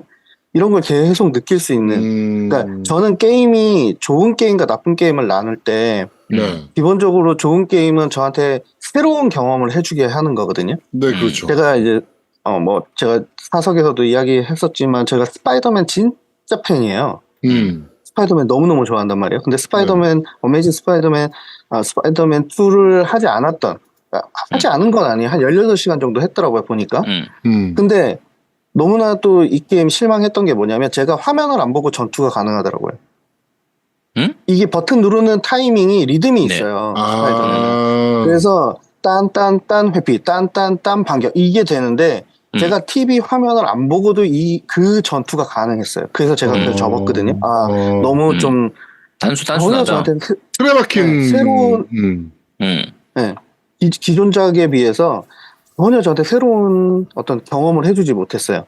근데 발더스 게이트라는 게임은 뭐 기존에 이제 저도 뭐 게임을 많이 제가 뭐 이렇게 덕후가 아니다 보니까 게임을 많이 하진 않잖아요. 뭐라고요? 그렇죠. 네. 네, 그러다 보니까 이제 몇 게임을 하다 보면 해본 바로는 발더스 게이트는 파이널 판타지 7 그다음에 젤다 야숨 같은 정말 저한테는 좀 약간 새로운 경험을 하게끔 계속 해주는 지금 200시간을 했는데도 아직도 모르는 게 많고 전혀 지루하지가 않은 게임이에요. 그러니까 이게 진입장벽이 좀 있긴 한데 그렇죠. 거기까지만 딱 넘어서면 그리고 이게 조금 시스템의 개념을 조금만 이해하게 되면 아마 여러분들도 전혀 이때까지 조금 경험해보지 못한 게임을 접하게 되는 계기가 될 거라고 생각해요. 그러니까 그게 큰 것 같아. 진입장벽이랑 그다음에 어느 선을 넘어야 되는 그 부분이 되게 큰 것 같긴 해요. 그러니까 저도 한 20시간, 30시간 가까이 했는데 하면서 계속 의문이 이게 무슨 말이지? 나중엔 다 풀릴까? 막 이러면서 그러니까 그것 때문에 이게 점점 지치는 거지. 내가 이게 조금 풀고 조금 다시 궁금한 게 생기고 이게 아니라 처음부터 끝까지 계속 안 풀리니까 이게 답답한 거지. 그러면 근데 이 정도 풀렸으면 좀 풀려야 되는 거 아니야? 뭐 이런 느낌이 좀 드는 건데 근데 지금 얘기를 들어보니까 어차피 사실은 정해진 스토리가 아니고 내가 만들어가는 스토리다 보니까 안 풀릴 수도 있겠구나 생각이 좀 들고 나중에 가면 그게 다 풀린다고 하면 어느 선은 넘어야 되는 그런 거는 있을 것 같아요. 지금 서기님도 말씀하시는 게 1막이 제일 어렵다. 그런 것 같아요. 아무래도 시스템을 이해하는 게 1막이니까. 이게 아까 진입장벽을 얘기를 계속 했는데 이게 사실 초반이 굉장히 불친절한 게임이에요. 친절하지가 않아요. 그런 시스템에 대한 설명도 잘 안 해주고 예를 들면 이건 사실 예전에 울티마라든지 이런 것들 해봤던 옛날에 울티마 3, 울티마 4 요때부터 했던 사람들은 아실 수 있는데 우리가 일본식 RPG 게임들 같은 경우에는 당연히 남의 집안에 들어가 있는 보물상자나 서랍 같은 건 당연히 뒤져가지고 내가 가져가면 되는 건데 그렇죠. 여기서는 뭐 마을이나 이런 데서 함부로 뭐 물건 주웠다가 잘못하면 갑자기 전투가 일어나가지고 잡혀 죽는단 말이에요.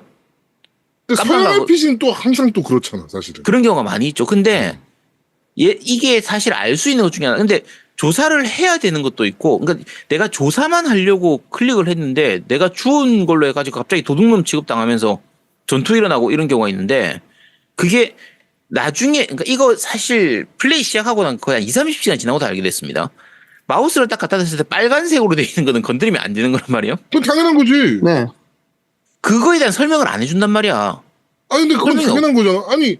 그러니까 그게 당연하다고 느끼는 사람들한테는 당연한 건데. 스카이림에도 비슷한데? 그러니까 이걸 게임상에서 가까이 됐을 때 빨간색으로 되어 있는 거는 남의 거니까 함부로 만지지 마세요라는 걸 가르쳐 주는 게 없단 말이야. 그게 얼마나 당연하고 친절합니까? 아니 그러니까, 빨간색으로라도 안 해놨으면 어떡할 뻔했어요. 빨간색으로 친절하게 만지지 마라고 해놨잖아요. 너무 아니 그러니까 예를 친절하게. 들면 자 일본식 게임이다 치면 내가 클릭하려고 하면 선택지가 뜨죠. 이거 건드리면 저기 이렇게 미친 듯이 달려들 수 있는데 그래도 만질 건가요? 예, 아니요. 이런 선택지라도 해주든지 아니면 처음에 내가 클릭하려고 할 때 갑자기 튜토리얼이 뜨면서 자, 빨간색으로 표시되어 있는 건 남의 물건이니까 함부로 만지면 전투가 일어날 수 있습니다. 조심하세요. 라고 얘기를 해주거나 이런 거라도 있으면 모르겠는데 그런 게 없단 말이에요. 그러니까 지금 얘기한 것처럼 한번 걸려가지고 오지게 당해보고 게임 오버를 당해보면 알 수 있는데 근데 말씀드린 것처럼 저는 20-30시간 지나갈 때까지 그 빨간색 테두리가 뜨는 게 남의 물건이라는 것 자체를 몰랐단 말이야. 20-30시간 지나고 나서 알게 됐어. 이거 근데 이 흰색은 뭐고 빨간색은 뭐지? 아, 빨간색이 그거였어? 아니 근데 혹시 평소에 그 이제- 빨간색 아이템 같은 경우는 스카이림에도 똑같은 시스템으로 돼 있기 때문에. 아니 그러니까 이게 그거라는 걸 생각 못했다니까 어쨌든 튜토리얼 없잖아 어쨌든. 그러니까 그렇지. 지금 제가 전체 총 플레이 시간이 50시간이 넘어요. 어. 근데 지금 그 아까 폭준자님이 진입장벽이 높다 그 단계를 넘어서면은 이제 재밌다라고 하는데 저는 아직까지 그 진입장벽을 다 못 넘어선 느낌이에요. 그 어느 선까지를 넘어가면 재밌다고 했는데 저는 그 선을 아직까지 못 넘어간 느낌이거든요. 그러면 요 선을 빨리 넘어갈 수 있는 좋은 방법 같은 게 없나요? 폭준자님. 처음부터 다시 하시면 돼요. 처음부터 다시를 지금 4번째 하고 있어요. 네. 요 이제 5번째 하면 훨씬 더 빠르고 재밌습니다. 이제 빨간 거 만지면 안 된다는 걸 배웠잖아요. 아니 빨간 거 맞히면 안 되는 건 3번째 플레이 때 알았어. 네. 첫 번째, 두 그리고 번째 이거 플레이 때 모르고. 그러니까 이게 엘리트 패드는 이제 에라를 이제 저 백버튼을 쓰니까는 네네. 뭔지 모르겠는데 우스틱 누르면은 시야가 네. 나오거든요. 이렇게. 네네. 그러면 그 시야 밖에서는 빨간 것도 얼마든지 훔쳐도 돼요. 아 네네. 네. 저거 안 그리고 볼 때는 예를 만지면 들- 네, 해도 되죠. 네. 그게 또 어려우면 안개구름 쓴 다음에 그 안에서는 무엇을 해도 바깥에서 볼 수가 없고요. 그 다음에 이제 바드, 직업 중에 바드가 있잖아요. 네. 네. 그럼 바드로 공연을 하면 사람들이 이렇게 NPC들이 몰려와서 이렇게 구경하거든요. 시야가 아, 시선 집중되니까. 돌리니까. 네. 그러면 뒤에 가서 소매치기 하거나 물건을 훔칠 수도 있어요. 그러니까 무궁무진합니다. 그러니까 자기가 어떻게 하냐에 따라서 예를 들면 상자 같은 거, 그 통 있죠, 통. 그 물통 같은 거, 이렇게 큰 통. 네, 네. 네. 그거를 이렇게 둘러가지고 소매치기 하면 도망가지도 않고 안개구름 그 위에 딱 쓰고 이렇게 하면. 그러니까 그렇게 생각해가지고 자기들이 하면 이 방법이 너무나 많기 때문에.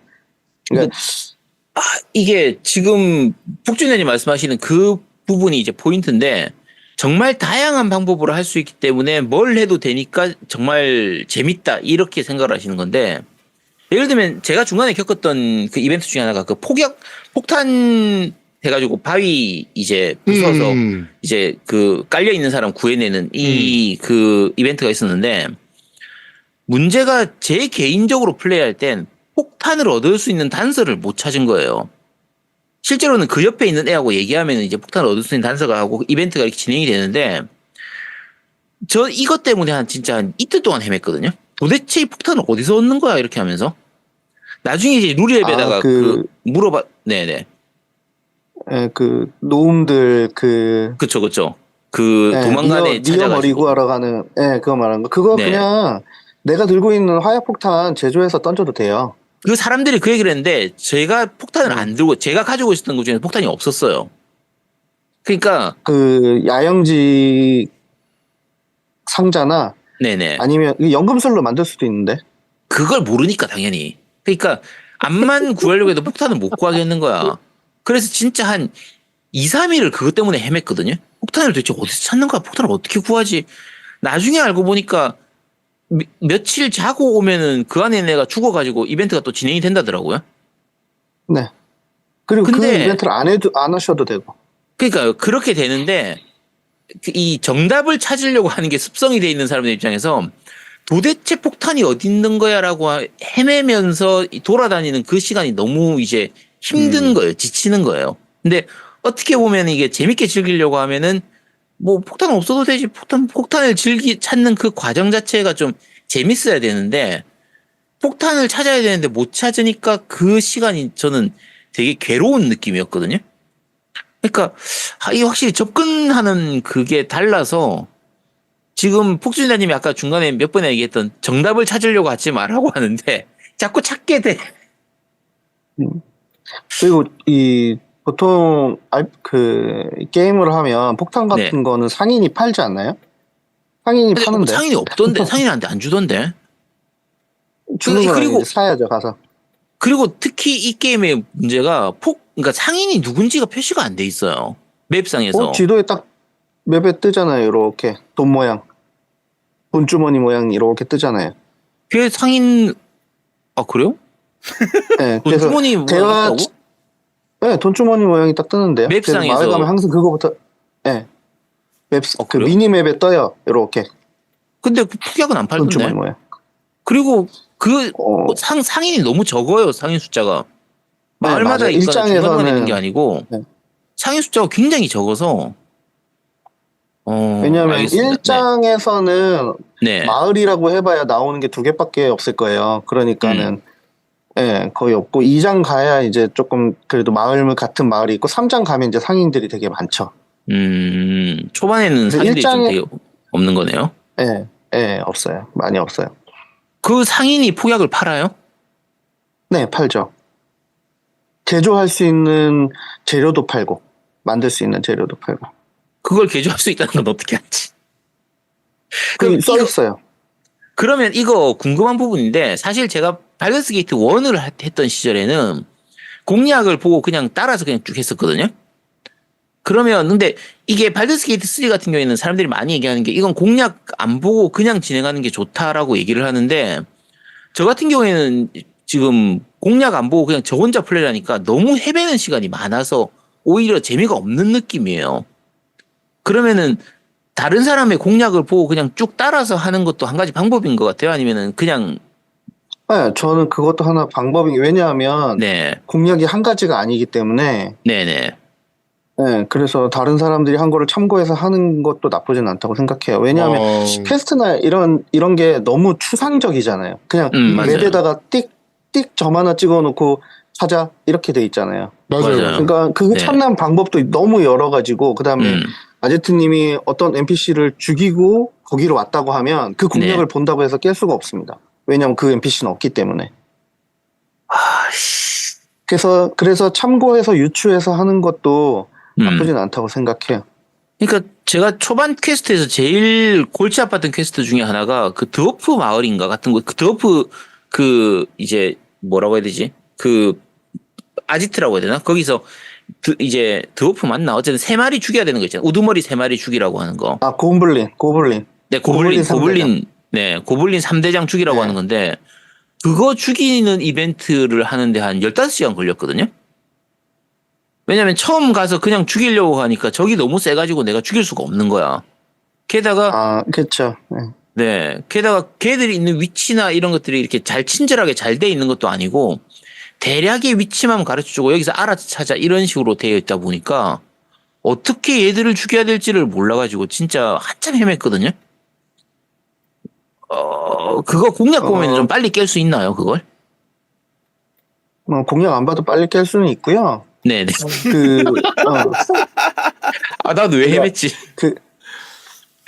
그 고블린 3대장을 예를 들면 그 처음 만나는 이제 여자애는 네. 대화로 방으로 혼자 데려갈 수가 있어요. 네네. 그래서 그냥 걔는 원킬로 죽일 수가 있고 네, 여사쟁이가 두 번째가 하는 이제- 게 말하는 거죠. 네. 네, 여사제 처음에 입구에서 네네. 만나는 걔는 대사를 선택을 하면 이제 안쪽으로 들어가서 아무도 안 보는 데서 혼자 죽일 수 있고 민타라는 옆에 소환 북이 있어요. 애들이 가서 네네. 이제 고블린이 가서 북치거든요. 네네. 그래서 그 북을 먼저 부시고 잡으면 어차피 네. 쫄게 해가지고 4명, 5명밖에 안 되거든요.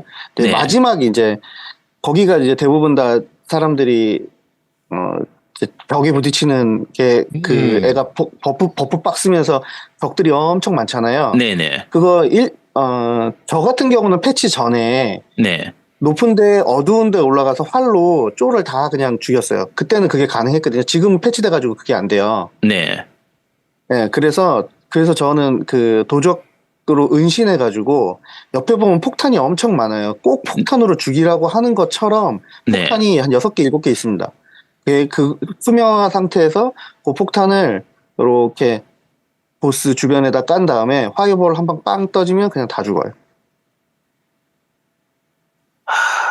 그러니까 결국에는 주변 그 지형 지물이나 환경 뭐 이런 것들을 어찌됐건 잘 활용해야 저렇게 아제트처럼 15시간을 개뻘짓을 하지 않는다.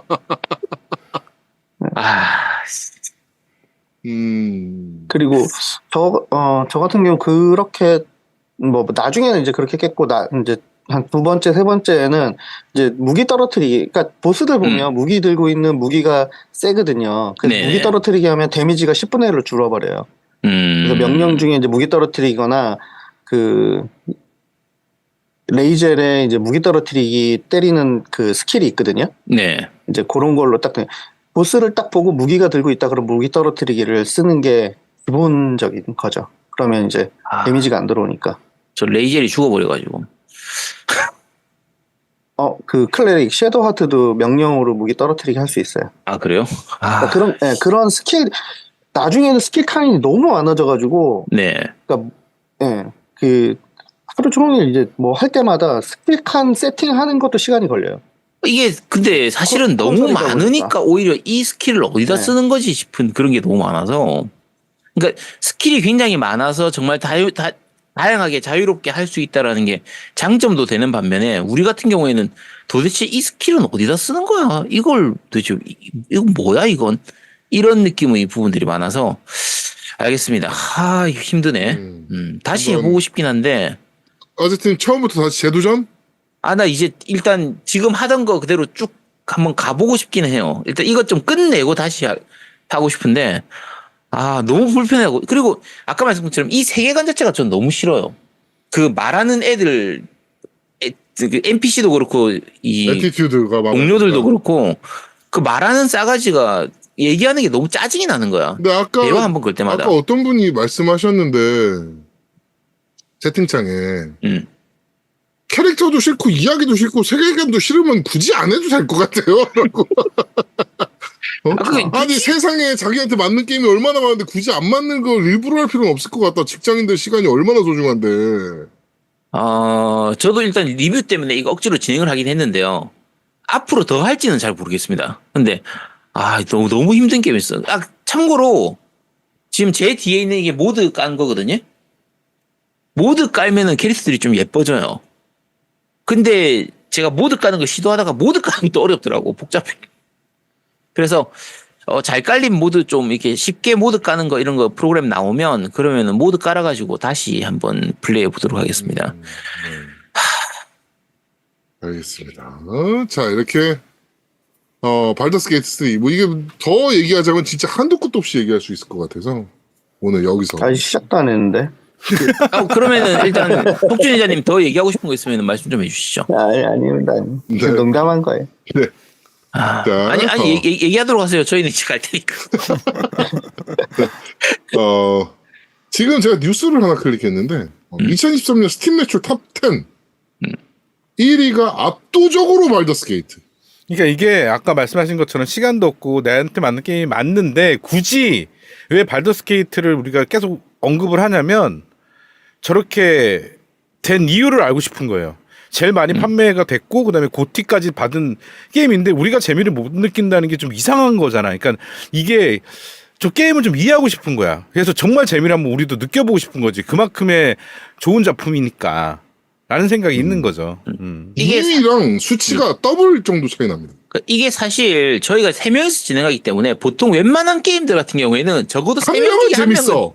명은 취향이 맞아. 한 명은 재밌어 무조건. 이번 발더스 게이트처럼 다른 데서는 그렇게 평이 좋은데 우리 3명이 공통적으로 이게 왜 재밌지 하는 게임은 잘 없어요. 근데 이러니까 좀 약간 이상한 부분도 신기한 부분도 좀 있기도 하고 약간 납득이 잘 안 되는, 이해가 잘 안 되는 부분인 게, 이게 대표적으로 한 가지 말씀드리면, 이게 중간에 제가 법사 캐릭터가 있는데, 법사 캐릭터가 마법을 쓰려고 하니까, 착용한 갑옷에 숙련되어 있지 않아서 마법을 못 쓴다고 나오는 거예요. 아니, 지팡이에 숙련이 안 돼 있는 거면 내가 이해를 하는데, 갑옷이 안 익숙해서 마법을 못 써? 왜? 너 이런 걸 못하나 보지. 씨발 손이 막 뻣뻣해가지고. 그러니까 아버지 그런 뻣뻣한 거라. 아니면 예를 들면 그런 거예요. 문 앞에 서서 문을 열어야 되는데 내가 아까 열쇠를 주운 것 같은데 열쇠가 문이 안 열리네. 내 동료가 열쇠를 가지고 있으면 예를 들면 캐릭터 4명이 있다고 했을 때 4번 캐릭터가 열쇠를 갖고 있다. 근데 내가 1번 캐릭터로 문을 열려고 하면은 열쇠가 없어서 문을 못 연다고 나온단 말이에요. 이게 아닙니다. 그거는 패치가 된 것 같아요. 왜냐하면 저는 그래요? 주인공한테 모든 열쇠를 다 몰빵해 놓거든요. 근데 네네. 웬만한 문은 다 도적으로 따잖아요. 네, 그러면은 누구누구가 갖고 있는 무슨 열쇠를 사용했습니다. 이렇게 뜹니다. 그래요? 네. 그러면 그 열쇠가 아니라서 그런 건가? 근데 예를 아마 들면 그 이제 열쇠가 없어. 그러니까 예를 들면 문을 여는 지금 이제 그 폭준현이 말씀하신 그대로인데 문을 여는 스킬은 도적이 제일 이제 높잖아요. 네, 그러면은 손재주, 그러니까 네, 그러면은 제가 생각했을 때는 그냥 문 앞에서 문을 열면 내가 원래 조작했던 게 주인공이라고 해도 문을 여는 타이밍에는 자동으로 도적으로 이렇게 좀 바꿔줬으면 좋겠는데 안 그렇잖아요. 그러니까 이런 네, 부분들이 그쵸. 좀 불편하게 느껴지는 거죠.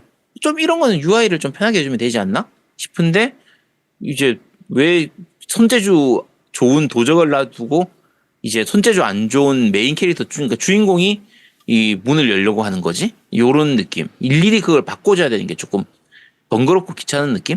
좀 요런 느낌이에요. 그거는 아제트님이 도적이 아닌 캐릭으로 문을 클릭했으니까 그러지 않을까요? 그러니까 그걸 도적으로 자동으로 바꿔주면 얼마나 좋아. 그러면 캐릭터마다의 스킬이나 세팅이 필요가 없잖아요. 이 게임 네. 직업 초기화가 100골드밖에 안 들어가요. 네네. 그리고 이제 직업을 2개, 3개, 4개씩 이렇게 가질 수 있거든요. 캐릭터마다. 그러니까 원하는 캐릭터로 다 바꿀 수가 있잖아요. 그래서 캐릭터 세팅하는 데만 엄청 투자를 해요. 저 같은 경우에는 뭐 진짜 아까 말씀드린 것처럼 원딜러의 3서폿을 가지고도 진행을 해봤거든요. 걔한테 가속 몰아주고 걔한테 방어력 뭐 다 때려 넣어서 이제 올려주고 혼자 가서 그냥 한 턴에 6번씩 공격을 하면 그냥 다 죽어요, 애들이. 그러니까 이제 그런 식으로도 해볼 수 있고 아까 말씀드린 것처럼 원딜러만 3명에 힐러 하나 두고 이 탱커가 없잖아요. 기본적으로 이 게임은. 어글 개념이 별로 없기 때문에 그래서 마법을 조합해서 물 쓰고 번개 쓰고 불 쓰고 다시 물 써서 불 끄고 이런 식으로 해서 계속 얘들한테 적들이 디버프에 걸리게끔 만들게 하거나 이런 걸 다 실험해보고 세팅하는 데만 해도 진짜 시간이 많이 걸리고 내가 원하는 세팅이 딱 끝나는 데까지 장비까지 다 모으는 데는 산막 무조건 가야 되거든요. 산막 가야 장비가 좋은 게 나오니까. 그 과정이 그런데 재밌다는 시간이 거죠. 엄청 들어가죠. 그게 너무 재밌죠. 그 시간이 들어가는 과정이 재밌다는 거죠, 그게. 네. 제가 이 게임 처음 딱 이 게임 하면서 이렇게 그냥 뭐 이런 게임이구나 이렇게 하면서 진행하다가 되게 조금 한번 이 게임 진짜 재밌는 게임이라고 느꼈을 때가 2시간 동안 전투를 안 하고 그냥 여기저기 마을 돌아다니고 뭐 이렇게 했는데도 지겹지가 않았어요. 그때 이 게임 진짜 재밌는 게임이구나, 잘 만든 게임이구나 이런 걸 처음 느꼈던 게 그게 2시간 동안 어떤 RPG를 이렇게 2시간 동안 전투를 안 한다는 건 솔직히 말이 잘 안 되잖아요. 그렇죠. 근데 이 게임은 서칭하고 파밍하고 여기 가서 이거 해보고 저거 해보고 이렇게 하는 데만 2시간을 그냥 넘게 들어갔더라고요 그때. 그래서 이 게임은 제가 한 디아블로 4를 한 900시간 좀 넘게 했는데 이 게임은 그거보다 더 많이 하겠구나라고 생각이 들었던 때가 딱 그때였어요. 알겠습니다. 전 아마추어 싶습니다. 네. 자, 진짜 한도 끝도 없이 얘기할 수 있는 발더스 게이트 3에 대해서 얘기를 좀 나눠봤습니다. 자, 오늘 폭준님 토니 스타크님 나와주셨는데 마지막 우리 겜덕비상 팬분들에게 마지막 인사 한번 부탁드리겠습니다. 오늘 들어주신다고 많이 피곤하시고 힘드셨을 것 같아가지고 이게 보통은 이제 뭐 어떤 방송하면 뭐 이거 좀 준비해라 저거 좀 준비해라 하고 이렇게 얘기를 해주고 뭐 이런 식으로 한다 이러는데 이분들은 전혀 그런 게 없습니다. 제가 언제까지 얘기를 안 해주나 기다리는데 방송 40분 전에 야 링크 보내면 들어와 이렇게 해가지고 좀 많이 당황을 했어요.